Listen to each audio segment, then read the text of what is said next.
എല്ലാവരും സുഖമായിട്ടിരിക്കുന്നത് വിചാരിക്കണം. ഇവിടെ ഞങ്ങൾ സുഖമായിട്ടിരിക്കണം. പിന്നെ നമ്മുടെ കോഴികളും പിന്നെ താറാവും പിന്നെ നമ്മുടെ കോഴിക്കുഞ്ഞുങ്ങളും എല്ലാവരും സുഖമായിട്ടിരിക്കണം. അപ്പോൾ നമ്മൾ ലാസ്റ്റ് വീഡിയോ നമ്മൾ ചെയ്തിട്ടുണ്ടായിരുന്നത് നമ്മുടെ കോഴിക്കുഞ്ഞുങ്ങളെ കൂട്ടിലെല്ലാം ഇട്ടിട്ടുണ്ടായിരുന്നത്. അപ്പോൾ കഴിഞ്ഞ ദിവസം കോഴിക്കുഞ്ഞുങ്ങൾ പുറത്തേക്ക് ഇറക്കി. അത് നമ്മുടെ വീഡിയോയിൽ ലാസ്റ്റ് വീഡിയോയിൽ നമ്മൾ കാണിക്കുന്നുണ്ട് കേട്ടോ. പിന്നെ ലാസ്റ്റ് വീഡിയോ ഞാൻ ചെയ്തിട്ടുണ്ടായിരുന്നത് ഒരു വെറൈറ്റി റൈസും പിന്നെ അതിൻ്റെ കൂടെ കഴിക്കാൻ വേണ്ടിയിട്ട് പറ്റിയ ഒരു ചിക്കൻ്റെ റെസിപ്പിയാണ് ചെയ്തിട്ടുണ്ടായിരുന്നത്. അപ്പോൾ നിങ്ങൾ ആ വീഡിയോ കാണാത്തിട്ടുണ്ടെന്ന് വെച്ചിട്ടുണ്ടെങ്കിൽ വീഡിയോ കാണാൻ വേണ്ടിയിട്ട് മറക്കരുത്. കാരണം നല്ല വെറൈറ്റി ആയിട്ടുള്ള ഫ്രൈഡ് റൈസ് പോലെയാണ് ഉണ്ടാക്കുന്നത്. നല്ല എന്താ പറയുക, നല്ല ടേസ്റ്റുള്ള ഒരു റൈസാണ്. അതിൻ്റെ കൂടെ ചിക്കൻ്റെ കറി എന്ന് പറയാൻ വേണ്ടിയിട്ട് പറ്റില്ല. എന്താ പറയുക, നമ്മൾ ചില്ലി ചിക്കനൊക്കെ ഉണ്ടാക്കില്ല. പക്ഷേ ചില്ലി ചിക്കനൊന്നും ഉണ്ടാക്കുന്ന പാടുന്നുണ്ടാവും. ഭയങ്കര സിമ്പിളായിട്ട് റെഡിയാക്കിയിട്ട് എടുക്കുക. അപ്പോൾ നിങ്ങൾ വീഡിയോ കണ്ടു നോക്കാം. ചിക്കനൊക്കെ എന്തെങ്കിലുമൊക്കെ വെക്കുന്നുണ്ടെന്ന് വെച്ചിട്ടുണ്ടെങ്കിൽ അതേപോലെ ട്രൈ ചെയ്ത് നോക്കാൻ വേണ്ടിയിട്ട് മറക്കരുത് കേട്ടോ. അപ്പോൾ ഇന്ന് നമ്മൾ ഉണ്ടാക്കാൻ വേണ്ടിയിട്ട് പോകുന്നത് പിzzയാണ് ഉണ്ടാക്കുന്നത്. പിസ്സ സാധാരണ നമ്മൾ ഓവനിൽ വെച്ചിട്ടല്ലേ ഉണ്ടാക്കുന്നത്. നമ്മൾ പാനിൽ വെച്ചിട്ടും ഞാൻ ഇതിനു മുമ്പ് ചെയ്തിട്ടുണ്ട്. അപ്പോൾ ഇന്ന് നമ്മൾ പിസ്സ ഉണ്ടാക്കുന്നത് പാനിൽ വെച്ചിട്ട് ഭയങ്കര സിമ്പിളായിട്ടാണ് റെഡിയാക്കിയിട്ട് എടുക്കുന്നത്. സാധാരണ പിസ്സയുടെ ഡോ നമ്മൾ ഉണ്ടാക്കുമ്പോൾ എന്താ പറയുക, ഈസ്റ്റ് ചേർത്തിട്ടല്ലേ നമ്മൾ ഉണ്ടാക്കാറുള്ളത്. ഇത് ഡോ നമ്മൾ ഈസ്റ്റ് ഒന്നും ചേർക്കാണ്ടാണ് നമ്മൾ റെഡിയാക്കിയിട്ട് എടുക്കുന്നത്. ഫെർമെൻറ്റേഷൻ ഒന്നും ചെയ്യാൻ വേണ്ടിയിട്ട് വെക്കേണ്ട ആവശ്യമൊന്നുമില്ല. പെട്ടെന്ന് തന്നെ റെഡിയാക്കിയിട്ട് എടുക്കുക. അപ്പോൾ ഇനി കൂടുതലൊന്നും പറയണില്ല. അപ്പോൾ ഇനി നമ്മുടെ പിസ്സയിലേക്കുള്ള ഡോ ഫസ്റ്റ് നമുക്ക് റെഡിയാക്കാം. പിന്നെ പിസ്സ സോസ് ഞാനിവിടെ എൻ്റെ അടുത്ത് ഇരിക്കുന്നുണ്ട്, അതാണ് ഞാൻ എടുക്കുന്നത്. അതിൻ്റെ ഒരു വീഡിയോ ഒക്കെ ഞാൻ ചെയ്തിട്ടുണ്ട്. പിസ്സ സോസ് ഉണ്ടാക്കുന്ന വീഡിയോ ചെയ്തിട്ടുണ്ട്, തക്കാളി വെച്ചിട്ട്. അത് നിങ്ങൾക്ക് ആർക്കെങ്കിലും അതിൻ്റെ റെസിപ്പി വേണമെന്ന് വെച്ചിട്ടുണ്ടെങ്കിൽ യൂട്യൂബിൽ പോയിട്ട് മിയ കിച്ചൻ പിസ്സ സോസ് എന്ന് പറഞ്ഞ് ടൈപ്പ് ചെയ്തിട്ടുണ്ടെങ്കിൽ നിങ്ങൾക്ക് റെസിപ്പി കിട്ടും. അപ്പോൾ ഇനി കൂടുതലൊന്നും പറയല്ല. എൻ്റെ ഡോ നമുക്ക് റെഡിയാക്കാം. അപ്പോൾ ഡോ റെഡിയാക്കാൻ വേണ്ടിയിട്ട് ഞാനിവിടെ 250 ml മെഷറിംഗ് കപ്പിൽ 1.5 കപ്പ് മൈദപ്പൊടിയായിട്ട് എടുക്കുന്നത്. ഇത് 1 കപ്പ്, 1.5 കപ്പ് കൂടി എടുക്കട്ടെ. അപ്പോൾ 1.5 കപ്പ് മൈദപ്പൊടി. 1.5 കപ്പ് മൈദപ്പൊടി എടുക്കുമ്പോൾ ഇത് നമുക്ക് കുഴച്ചിട്ട് എടുക്കാൻ വേണ്ടിയിട്ട് 3/4 കപ്പ് വെള്ളമാണ് ചേർക്കേണ്ടത്. 3/4 കപ്പ് വെള്ളവും പിന്നെ എക്സ്ട്രാ ഒരു 2 ടേബിൾ സ്പൂൺ വെള്ളവും കൂടിയും ചേർക്കേണ്ടി വരും കേട്ടോ. കാരണം എന്താ പറയുക, നമ്മൾ ചപ്പാത്തി മാവ് കുഴച്ചെടുക്കുന്ന പോലെയല്ല, അതിലും കുറച്ചും കൂടി ഒന്ന് ലൂസായിട്ട് വേണം എടുക്കാൻ വേണ്ടിയിട്ട്. പിന്നെ അടുത്തത് നമ്മൾ ഇതിലേക്ക് ചേർക്കുന്നത് ബേക്കിംഗ് പൗഡറാണ് ചേർക്കുന്നത്. ബേക്കിംഗ് പൗഡർ ഞാനിതിലേക്ക് 1/2 ടീസ്പൂണാണ് ചേർക്കുന്നത് കേട്ടോ, 1/2 ടീസ്പൂൺ. പിന്നെ ഇതിലേക്ക് ഉപ്പ് ഞാനിവിടെ 1/2 ടീസ്പൂൺ ഉപ്പും ചേർത്തിട്ടുണ്ട്. അപ്പോൾ ഒരു കറക്റ്റ് പാകമായിട്ട് വരണം. ഞാൻ ട്രൈ ചെയ്ത് കഴിഞ്ഞപ്പോൾ ഒരു 1/2 ടീസ്പൂണേക്കാളും കുറച്ച് കുറവാണ് ചേർത്തിട്ടുണ്ടായിരുന്നു. അപ്പോൾ അത് കുറച്ച് കുറവുണ്ടായിരുന്നു. പിന്നെ 1/2 ടീസ്പൂൺ പഞ്ചസാര. അടുത്തത് ഞാനിതിലേക്ക് ചേർക്കുന്നത് 2 ടേബിൾ സ്പൂൺ ദോശമാവ് അല്ലെങ്കിൽ ഇഡ്ഡലി മാവാണ് ചേർക്കുന്നത്. ഞാൻ അങ്ങനെ ചേർക്കാണ്ട് ഉണ്ടാക്കിയിട്ടുണ്ടായിരുന്നു. പക്ഷേ ഇങ്ങനെ ചേർത്തിട്ട് ഉണ്ടാക്കിയപ്പോഴായിരുന്നു എനിക്ക് അതിൻ്റെ ടേസ്റ്റ് എനിക്ക് നല്ല ഇഷ്ടമായത്. കാരണം നമ്മൾ സാധാരണ പിസ്സ നമ്മൾ ഉണ്ടാക്കുമ്പോൾ പിസ്സയുടെ ഡോ ഉണ്ടാക്കുന്നത് നമ്മൾ ഈസ്റ്റ് ചേർത്തിട്ടല്ലേ ഉണ്ടാക്കുന്നത്. അപ്പോൾ ആ മാവ് ഒന്ന് ചെറുതായിട്ടൊന്ന് പുളിക്കും. അപ്പോൾ ഇപ്പോൾ ഇത് നമ്മൾ ബേക്കിംഗ് പൗഡർ ചേർക്കുമ്പോൾ നമുക്ക് ആ പുളിയുടെ ആ ടേസ്റ്റ് കിട്ടില്ലല്ലോ. അപ്പോൾ ഒരു 2 ടേബിൾ സ്പൂൺ ദോശമാവ് ചേർക്കാണ്ടും ഉണ്ടാക്കാം. പക്ഷെ ചേർത്തിട്ട് ഉണ്ടാക്കിയിട്ടുണ്ടെങ്കിൽ കുറച്ചും കൂടി നല്ലൊരു ശരിക്കും നമ്മുടെ ആ പിസ്സ കഴിക്കുന്ന ആ ടേസ്റ്റ് നമുക്ക് കിട്ടും. അപ്പോൾ ഇതിലേക്ക് ഞാൻ 2 ടേബിൾ സ്പൂൺ ദോശമാവാണ് ചേർക്കുന്നത്. അല്ലെങ്കിൽ ഇഡ്ഡലി മാവാ, ഇനി അത് ഏത് മാവായിരുന്നാലും കുഴപ്പമില്ല കേട്ടോ. അപ്പോൾ ദോശമാവ് ഒരു 2 ടേബിൾ സ്പൂൺ. ഇനി ഇത് ഫസ്റ്റ് നമുക്ക് കൈ കൊണ്ട് ഇത് എല്ലാം കൂടിയിട്ട് നന്നായിട്ടൊന്ന് മിക്സ് ചെയ്യുക. അത് കഴിഞ്ഞിട്ട് നമുക്ക് ഇതിലേക്ക് വെള്ളം ചേർത്തിട്ട് നമുക്ക് ഡോ കുഴച്ചെടുക്കാം.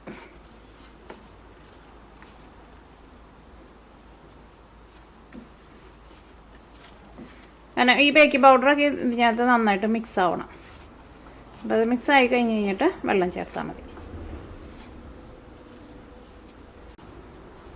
ഇതിലേക്ക് നമുക്ക് ഓയിലും ചേർക്കണം. ഇതിലേക്ക് 1 ടേബിൾ സ്പൂൺ ഓയിൽ.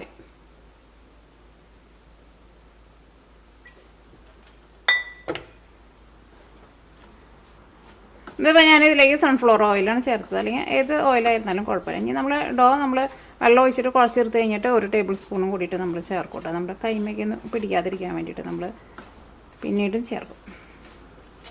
ഓക്കെ, അപ്പോൾ ഇതെല്ലാം കൂടിയിട്ട് നന്നായിട്ട് മിക്സ് ആയിട്ടുണ്ട്. അപ്പോൾ ഇതെല്ലാം കൂടിയിട്ട് ഒന്ന് മിക്സായി കഴിഞ്ഞിട്ട് പിന്നെ ഓയിൽ ഇപ്പോൾ ഞാൻ ചേർത്ത പോലെ അങ്ങനെ ചേർത്തിട്ട് മിക്സ് ചെയ്താൽ മതി. അല്ലെങ്കിൽ നമ്മുടെ ഈ ദോശമാവ് ഒന്ന് ശരിക്കും നമ്മുടെ ഈ മാവിൽ ശരിക്കും പിടിക്കില്ല.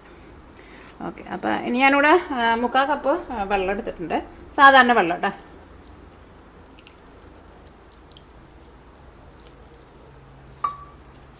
അപ്പോൾ നിങ്ങൾ എടുക്കുമ്പോൾ ഒറ്റയടിക്ക് ഫുള്ളായിട്ട് ഒഴിക്കണ്ട കേട്ടോ. ഫസ്റ്റ് ഒരു പകുതി ഒഴിക്കുക, അത് കഴിഞ്ഞിട്ട് പിന്നെ അതനുസരിച്ചിട്ട് ചേർത്ത് കൊടുത്താൽ മതി. കാരണം വെള്ളം അങ്ങനെ കൂടിയിട്ടുണ്ടെന്ന് വെച്ചാൽ ഞങ്ങൾ അതനുസരിച്ചിട്ട് മൈദപ്പൊടി ചേർക്കുക. പക്ഷേ കുറേശ്ശെ ചേർത്തിട്ട് കുഴച്ചിട്ടെടുക്കുക. പിന്നെ ഈ പിസ്സയുടെ ഇതിൻ്റെ ഡോ നോക്കി നമ്മുടെ കൈമ ഇങ്ങനെ പിടിക്കണ പോലത്തെ ഒരു ഡോ ആയിരിക്കും. അപ്പോൾ ഫസ്റ്റ് നമ്മളിങ്ങനെ മിക്സ് ചെയ്തിട്ട് എടുക്കുമ്പോഴുണ്ടല്ലോ, നമ്മുടെ ഈ വിരൽ വെച്ചിട്ട് ഫസ്റ്റ് നമ്മളിങ്ങനെ മിക്സ് ചെയ്യുക. അത് കഴിഞ്ഞ് കഴിഞ്ഞിട്ട് എല്ലാം കൂടിയിട്ട് ഈ പൊടിയെല്ലാം മിക്സായി കഴിഞ്ഞ് കഴിഞ്ഞിട്ട് നമ്മുടെ കൈ ഫുള്ളായിട്ട് എടുത്തിട്ട് മിക്സ് ചെയ്താൽ മതി. അല്ലെങ്കിൽ സെപ്പറേറ്റ് അങ്ങനെ വെള്ളം ചേർക്കേണ്ടി വരാമെന്ന് വെച്ചിട്ടുണ്ടെങ്കിലുണ്ടല്ലോ, ഫുള്ളായിട്ട് നമ്മൾ കുഴച്ചാണ്ട് എടുത്തിട്ടുണ്ടെങ്കിൽ പിന്നെ നമ്മൾ മൈദ ചിലപ്പോൾ മൈദയിലേക്ക് വെള്ളം ചേർക്കുമ്പോൾ ചിലപ്പോൾ വെള്ളം പിടിക്കില്ല, വെള്ളം പുറത്തേക്ക് ഇങ്ങനെ സെപ്പറേറ്റ് ആയിട്ട് നിൽക്കും. അത് കഴിഞ്ഞിട്ട് ഞാൻ കൈ ഒന്ന് കഴുകി കഴിഞ്ഞിട്ട് പിന്നെ ഒരു ടേബിൾ സ്പൂൺ ഓയിലും കൂടി ചേർത്തിട്ട് ഒന്നുകൂടി നന്നായിട്ട് കുഴച്ചിട്ടെടുക്കുക. അപ്പോൾ നമ്മുടെ കൈമ ഒട്ടും പിടിക്കില്ല. അല്ലെങ്കിൽ നമ്മുടെ കൈമ ഓൾറെഡി പിടിച്ചിരിക്കുന്നുണ്ടല്ലോ, അത് പിന്നെ നമ്മുടെ കൈമ അങ്ങനെ വിട്ടുപോകില്ല. നമുക്ക് കുഴയ്ക്കുമ്പോൾ നമുക്ക് എന്താ പറയുക, ഒരു സുഖമില്ലാത്ത പോലെ തോന്നും നമുക്ക്. അപ്പോൾ ഞാൻ കൈ ഒന്ന് കഴുകിയിട്ട് വരട്ടെ. അപ്പോൾ കൈ ഞാൻ കഴുകിയെടുത്തിട്ടുണ്ട്. ഇതിലേക്ക് ഒരു ടേബിൾ സ്പൂൺ ഓയിലും കൂടിയിട്ട് ഒഴിക്കാം. ഒരു ടേബിൾ സ്പൂൺ ഓയിൽ. അത് കൈമയും കുറച്ചൊന്ന് ആക്കാം. ഇനി നമ്മൾ കുഴയ്ക്കാം. ഇനി കുഴയ്ക്കുമ്പോൾ നമ്മുടെ കൈമ നോക്കി ഒട്ടും പിടിക്കില്ല. അപ്പോൾ നമുക്ക് കുഴയ്ക്കാനൊക്കെ നല്ലൊരു സുഖം ഉണ്ടാവും. നല്ല സോഫ്റ്റായിട്ട് കുഴച്ചിട്ടെടുക്കുക. മൈദയൊക്കെ കുഴച്ചിട്ടെടുക്കുമ്പോൾ നമ്മുടെ ഗോതമ്പ് പൊടി കുഴയ്ക്കണ പോലെ കുഴയ്ക്കരുത്. ഇതേപോലെ ഇങ്ങനെ ചെയ്തിട്ട് ഇങ്ങനെ ഉള്ളിലേക്ക് ഇങ്ങനെ ഫോൾഡ് ചെയ്തെടുക്കണം. അത് കഴിഞ്ഞിട്ട് പിന്നെ അങ്ങനെ തന്നെ ചെയ്യുക. അങ്ങനെ ഒരു 5-6 പ്രാവശ്യം ചെയ്യുക. അപ്പോൾ അത് നല്ല സോഫ്റ്റായിട്ട് വരും.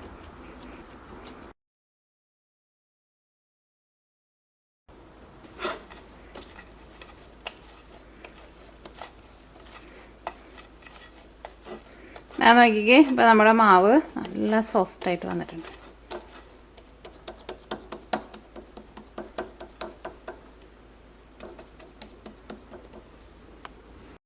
ഈ മാവ് നമുക്കൊരു 10 മിനിറ്റ് നമുക്കൊന്ന് റെസ്റ്റ് ചെയ്യാൻ വേണ്ടിയിട്ട് വെക്കാം.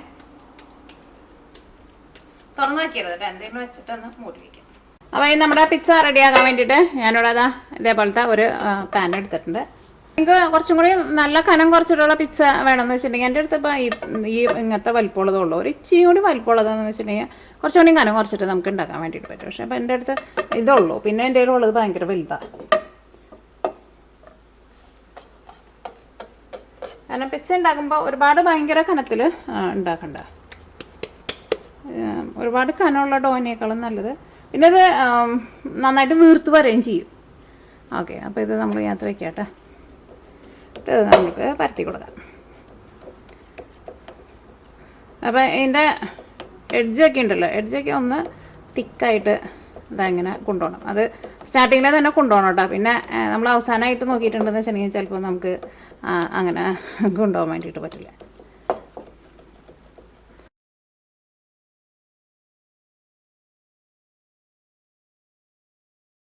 നമ്മുടെ പിസ്സയുടെ ഡോയുടെ ഷേപ്പ് നോക്കിക്കേ, നല്ല ഭംഗിയുള്ള ഒരു ഷേപ്പായിട്ട് കിട്ടിയിട്ടില്ലേ. ഇനി നമ്മൾ ഇതിൻ്റെ ഉള്ളിലേക്ക് പിസ്സ സോസ് ചേർക്കാൻ വേണ്ടിയിട്ട്. പിന്നെ ഇത് നമ്മൾ പാനിൽ വെച്ചിട്ടാണല്ലോ ഉണ്ടാക്കുന്നത്. അപ്പോൾ ഇതിൻ്റെ ഡോയ്ക്ക് നമുക്ക് നന്നായിട്ട് വെന്ത് കിട്ടും. പക്ഷേ നമുക്ക് ഈ എഡ്ജ് ഉണ്ടല്ലോ, ഈ എഡ്ജിൻ്റെ കളറ് നമ്മൾ ഓവനിൽ വെക്കുന്ന പോലെ അത്രയ്ക്ക് നന്നായിട്ട് മുരിഞ്ഞിട്ട് നമുക്ക് കിട്ടില്ല. കാരണം നമ്മൾ പാനിലാണല്ലോ വെക്കുന്നത്. അപ്പോൾ ഞാൻ എന്താ ചെയ്യാന്ന് വെച്ചാലുണ്ടല്ലോ, കാണാൻ വേണ്ടിയിട്ട് ഒരു ഭംഗിക്ക് വേണ്ടിയിട്ട് നമ്മുടെ ഈ പിസ്സ സോസ് ഉണ്ടല്ലോ, സൈഡിൽ കുറച്ചൊന്ന് ഇങ്ങനെയൊന്ന് ഒരു ബ്രഷ് ചെയ്ത് കൊടുക്കുക. അപ്പോൾ അത് ബേക്ക് ചെയ്ത് വരുമ്പോൾ നമുക്ക് നല്ലൊരു കളർ കിട്ടും.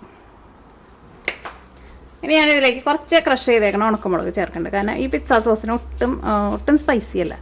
ഇപ്പോൾ എനിക്കൊരു ഇച്ചിരി സ്പൈസി ആയിട്ടുള്ള പിസ്സയാണ് ഇഷ്ടം. ഇനി അടുത്തത് ചീസായിട്ട് ഇട്ടണത്.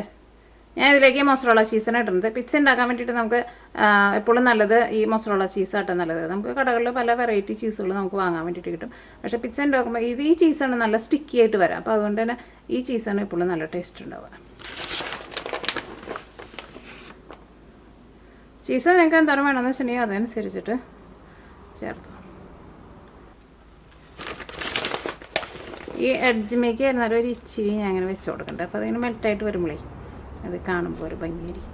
ഇതിലേക്ക് ടോപ്പിങ്സ് നിങ്ങൾക്ക് ഇഷ്ടമുള്ളത് നിങ്ങൾക്ക് വെക്കാം കേട്ടോ. അപ്പോൾ ഞാനിവിടെ ചീസ് പിസ്സ ആയിട്ടാണ് ഉണ്ടാക്കുന്നത്. അപ്പോൾ അതുകൊണ്ട് തന്നെ ടോപ്പിങ്സ് അങ്ങനെ വെക്കണില്ല. ഞാൻ കുറച്ച് ക്യാപ്സിക്കാണ് വെക്കുന്നത്. മുകളിലേക്ക് ഒരു ഇച്ചിരി നമ്മുടെ പിസ്സ സോസ്. ഇനി ഞാൻ ഇതിലേക്ക് ഒരു 2 ടേബിൾ സ്പൂണിൻ്റെ അടുത്ത് ഓയിൽ, കാരണം ജസ്റ്റ് ഓയിലൊന്ന് ചുറ്റിച്ച് കൊടുക്കുക. കാരണം നമ്മുടെ ഈ ഡോ നമുക്കൊന്ന് മൊരിഞ്ഞ് കിട്ടാൻ വേണ്ടിയിട്ട്. അപ്പോൾ അങ്ങനെ നമ്മുടെ പിസ്സ നമ്മുടെ പാനിൽ റെഡി ആയിട്ടുണ്ട് അടുപ്പത്തേക്ക് വെക്കാൻ വേണ്ടിയിട്ട്. അപ്പോൾ ഇത് നിങ്ങൾക്ക് വേണമെന്ന് വെച്ചിട്ടുണ്ടെങ്കിൽ ഓവനിൽ വെച്ചിട്ട് നിങ്ങൾക്ക് ബേക്ക് ചെയ്തിട്ട് എടുക്കാം കേട്ടോ. ഓവനിൽ വെച്ചിട്ട് ബേക്ക് ചെയ്തിട്ട് എടുക്കുമ്പോൾ നമ്മൾ കേക്ക് വെച്ചിട്ട് ബേക്ക് ചെയ്യാൻ ആ ടെമ്പറേച്ചറിൽ വെക്കരുത്. കാരണം ഇതിനകത്ത് നമ്മൾ ചീസ് ഇതൊക്കെ ചേർക്കുന്നുണ്ടല്ലോ. പിസ്സയൊക്കെ നമ്മൾ എപ്പോഴും ബേക്ക് ചെയ്തിട്ട് എടുക്കുമ്പോൾ നല്ല ഹൈ ടെമ്പറേച്ചറിൽ വെച്ചിട്ടാണ് ചെയ്യാൻ വേണ്ടിയിട്ട്. അല്ലെങ്കിൽ എന്താ പറയുക, ചീസൊക്കെ അതിൻ്റെ വെൽറ്റായിട്ട് പിന്നെ ചീസൊക്കെ അതിൻ്റെ ഹാർഡാവാൻ വേണ്ടിയിട്ട് തുടങ്ങും. അതേപോലെ ഇതിലേക്ക് നമ്മൾ ടോപ്പിങ്സ് വെജിറ്റബിൾസ് ഒക്കെ വെക്കാമെന്ന് വെച്ചിട്ടുണ്ടെങ്കിൽ അതിങ്ങനെ ഒരുപാട് ഇങ്ങനെ വെന്ത് പിന്നെ അതിൽ നിന്ന് ഇങ്ങനെ വെള്ളമൊക്കെ വരാൻ വേണ്ടിയിട്ട് തുടങ്ങും. അപ്പോൾ ഓവനിലാണ് വെക്കുന്നതെന്ന് വെച്ചിട്ടുണ്ടെങ്കിൽ 450 ഫാരനൈറ്റിലാണ് വെക്കേണ്ടത്. സെൻറ്റിഗ്രേഡ് ആകുമ്പോൾ ഇവിടെ എപ്പോഴും ഫാരനൈറ്റാണ്. സെൻറ്റിഗ്രേഡ് ആകുമ്പോൾ എനിക്ക് തോന്നുന്നു ഒരു 245 സെൻറ്റിഗ്രേഡിൽ വെച്ചാൽ ഒരു അധികം സമയമൊന്നും എടുക്കുന്നില്ല. ഒരു 10-12 മിനിറ്റിനുള്ളിൽ നമ്മുടെ പിസ്സ നമുക്ക് ബേക്ക് ചെയ്തിട്ട് കിട്ടും. ഓക്കെ, അപ്പോൾ ഇത് നമുക്ക് അടുപ്പത്ത് വയ്ക്കാം. അപ്പോൾ ഈ പിസ്സ ബേക്ക് ചെയ്യാൻ വേണ്ടിയിട്ട് ഡയറക്റ്റ് നമ്മുടെ ഈ പാന് ഫ്ലെയിമിലേക്ക് വെക്കേണ്ട. അടിയിൽ ഞാനിവിടെ ഒരു പാൻ വെച്ചേക്കുന്ന അടിയിൽ ഒരു പാൻ വെച്ച് കഴിഞ്ഞിട്ട് അതിൻ്റെ മുകളിൽ നമ്മൾ ഇത് വെച്ചാൽ മതി. അപ്പോൾ നമുക്ക് ഫസ്റ്റ് നമുക്ക് ഈ അടിയിൽ വെക്കണ ഈ പാൻ നമുക്ക് ഒന്ന് നന്നായിട്ടൊന്ന് ചൂടാക്കാം.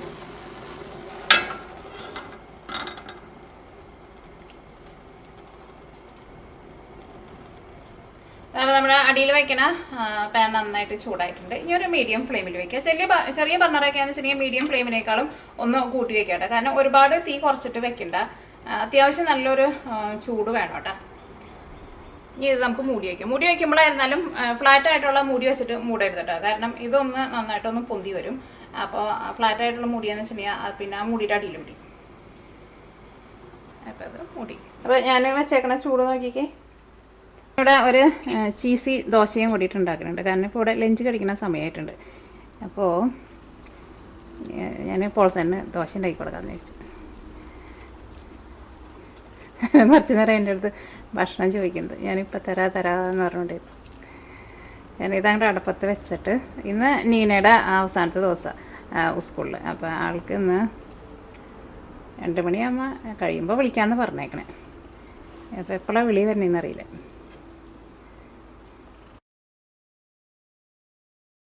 അപ്പോൾ ഇപ്പുറത്തെ അടുപ്പിൽ ഇതാ നമ്മുടെ പിസ്സ ഇവിടെ ഇരുന്നിട്ട് ഇതാ മരിഞ്ഞ് റെഡി ആയിക്കൊണ്ടിരിക്കുന്നുണ്ട്.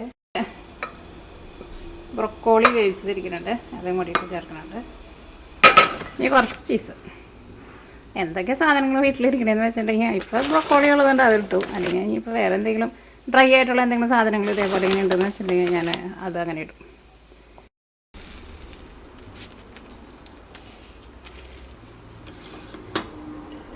അപ്പോൾ അങ്ങനെ നമ്മുടെ നല്ല ചീസി ബ്രൊക്കോളി ദോശ റെഡി ആയിട്ടുണ്ട്. അടിപൊളി സൂപ്പർ ടേസ്റ്റ് ആയിരിക്കും. ഒരെണ്ണം കഴിച്ചാൽ മതി, വയറ് നിറഞ്ഞോളൂ. നല്ല ചൂടുണ്ട്. ഏതാന്ന് നോക്കി.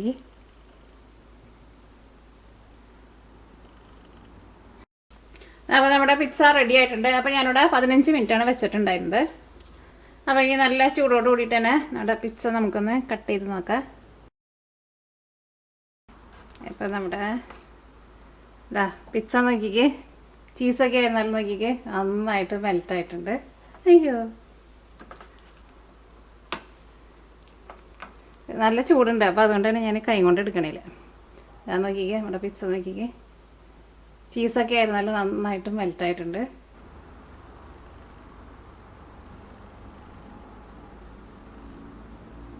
അപ്പോൾ അങ്ങനെ നമ്മുടെ നല്ല യമ്മി നല്ല ടേസ്റ്റി ആയിട്ടുള്ള നമ്മുടെ ചീസി പിസ്സ റെഡി ആയിട്ടുണ്ട്. അപ്പോൾ നിങ്ങൾ ട്രൈ ചെയ്ത് നോക്കാൻ വേണ്ടിയിട്ട് മറക്കരുത്. ഞാൻ പറഞ്ഞ പോലെ തീ ഒരുപാട് കുറച്ച് വെക്കേണ്ടത്. തീ അത്യാവശ്യം നന്നായിട്ട് കൂട്ടി വെക്കണം. പിന്നെ അടിയിൽ കരിയാണ്ട് നോക്കണം. ഇടയ്ക്കൊന്ന് പൊന്തിച്ച് നോക്കിക്കുക. അപ്പോൾ ഞാൻ ഇത് റെഡിയാക്കിയിട്ട് എടുക്കാൻ വേണ്ടിയിട്ട് ഒരു 15 മിനിറ്റാണ് എടുത്തത്. അപ്പോൾ അതിനകത്ത് ചെറിയൊരു വ്യത്യാസം ഉണ്ടാവും. അപ്പോൾ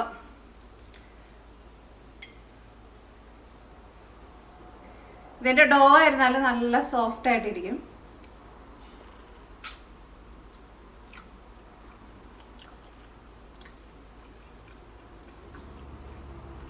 ആ ഡോയ്ക്ക് നമ്മൾ അതിനകത്ത് ഇത് ചേർത്തില്ലേ, ദോശമാവ് ചേർത്തുകൊണ്ട് ശരിക്കും നമ്മുടെ ആ പിസ്സയുടെ ആ ഡോ കഴിക്കുന്ന ചെറിയൊരു പുളിപ്പുണ്ടല്ലോ, ആ പുളിപ്പൊക്കെ കിട്ടിയിട്ടുണ്ട്.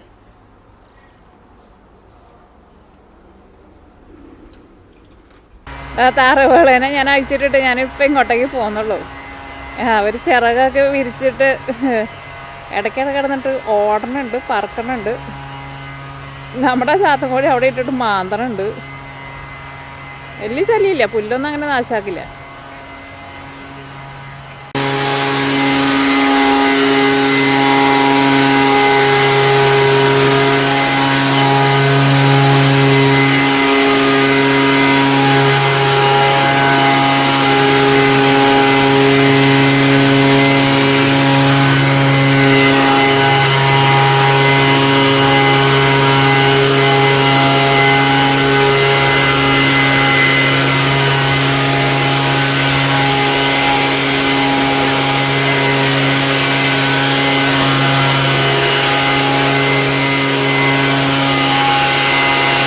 നമ്മുടെ കിളിക്കുഞ്ഞുങ്ങൾ ഇരിക്കുന്നത് നോക്കിക്കേ, പറക്കാറായിട്ടുണ്ട് കേട്ടോ.